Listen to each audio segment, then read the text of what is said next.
Hello Grandmasters, Mike from the WCA. We have our week 2 update video for you here. I hope you're all working on your chesskid.com tactics trainer. That's the place where you can solve lots of puzzles. It's so important to get your pattern recognition down and just getting used to seeing things that happen in real games. Most of those puzzles come from real games, so the positions are real and they're going to be very helpful in the future. So hope you're working on them. Anyway, let's take a look at something here today that starts with our famous first move e4 and e5. But what happens if white does something a little different? And I want to look at the move d4 today and talk about this word compensation. And hopefully that popped up on the video for you to see that word. It's a real fancy word. And in English, it basically means something you get for something you give. So for example, if I'm a painter and I paint somebody's house, I'm going to give them a painted house, and hopefully they're going to give me a whole lot of money. So my compensation would be money. Well, look at this opening for a minute. White offers a pawn, and black takes it. Now, I could take back with my mouse cursor. I could just take back with my queen, right? But in the opening we're looking at, white plays c3 and offers black another pawn, which they gobble up.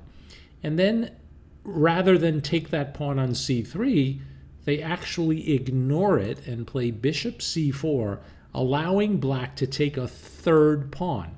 Now this one you better take, because if you don't take it, naturally it's going to take that rook in the corner, become a queen, and then you're in a whole lot of trouble, right?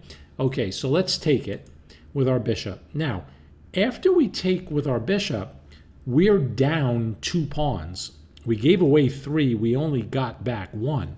So why did we give black those 2 pawns?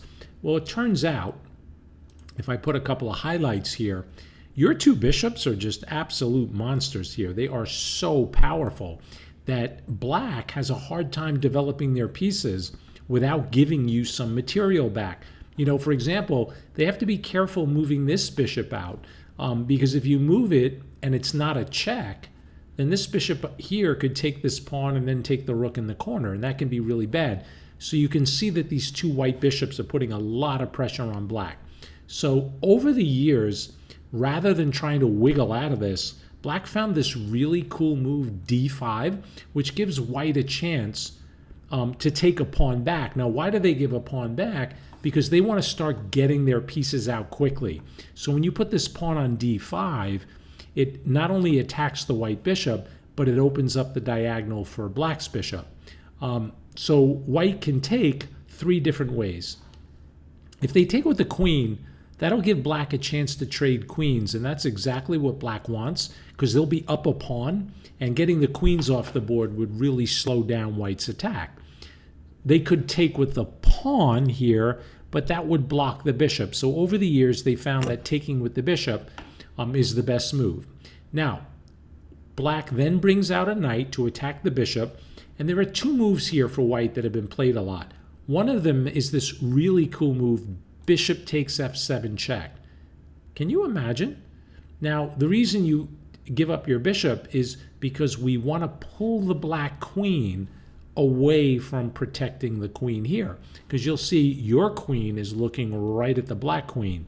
So if you can get the king to take the bishop, then it looks like you win a free queen, except you don't. Because when you take, can you guys see how black can get their queen back? Pause the video. You know, you should know how to do that by now. So pause the video and figure out how black can get the queen back. And they're going to take the queen with their rook. You'll see me toggling back and forth. There's one of your bishops in between, so you simply play bishop b4 check, and now the white queen is going to get captured. So the best move for the queen is actually not to leave it there and let the rook take it for free, but to actually retreat it to d2, because you're going to lose it anyway, so you might as well get a piece for it. And then black will take, and here you have 2 different ways to take that bishop. So we'll take with a knight, developing a piece. And this is a really cool endgame, because we each have 3 minor pieces. You'll notice I have a really strong dark squared bishop. You're going to have a really good light squared bishop. You have 3 pawns against 1 on this side, and I have 4 pawns against 2 on this side. So this is an endgame that's actually been played a lot out of this opening. But I want to show you a different move that's been played recently. Well, not too much, because it may not be that good if black's not careful. But let me show you. You remember back here when black just brought their knight to f6, and it's in this position we have this really cool move, bishop takes f7. There's another move for white. White can try this developing move, knight c3, and it sets a little bit of a trap.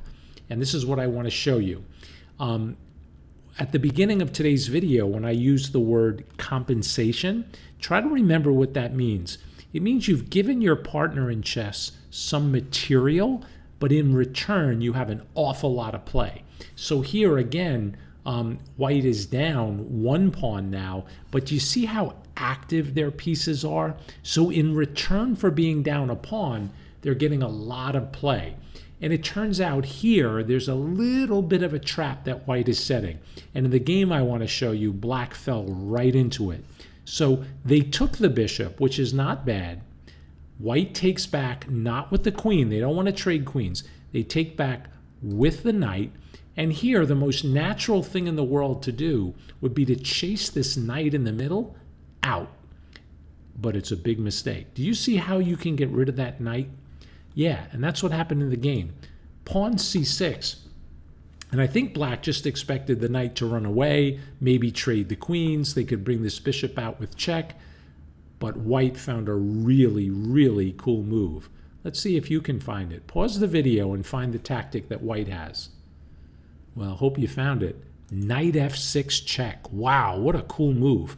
Well, if the queen takes it, well, then we just take their queen.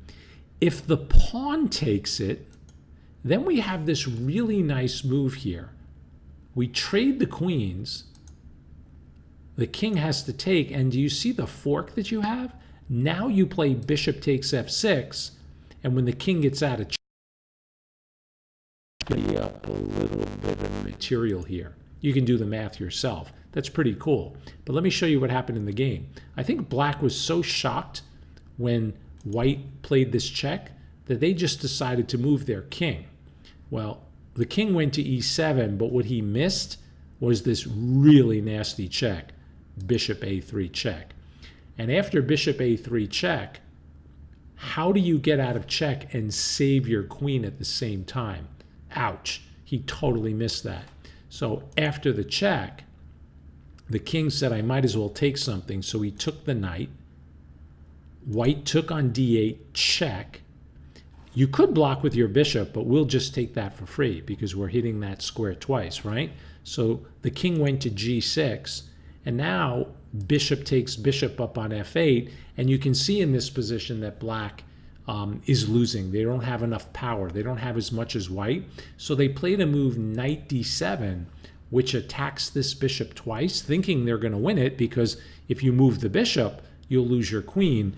But white found another trap.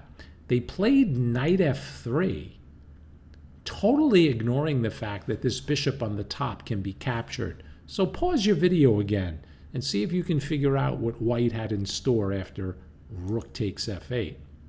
White to play. Hope you found it. Queen g5. Ouchie. Checkmate.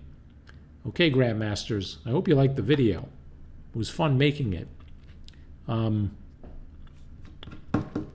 trying to look at the list of kids doing all the tactics on chess.com. Yeah, it looks pretty good. All right, we'll see you Sunday.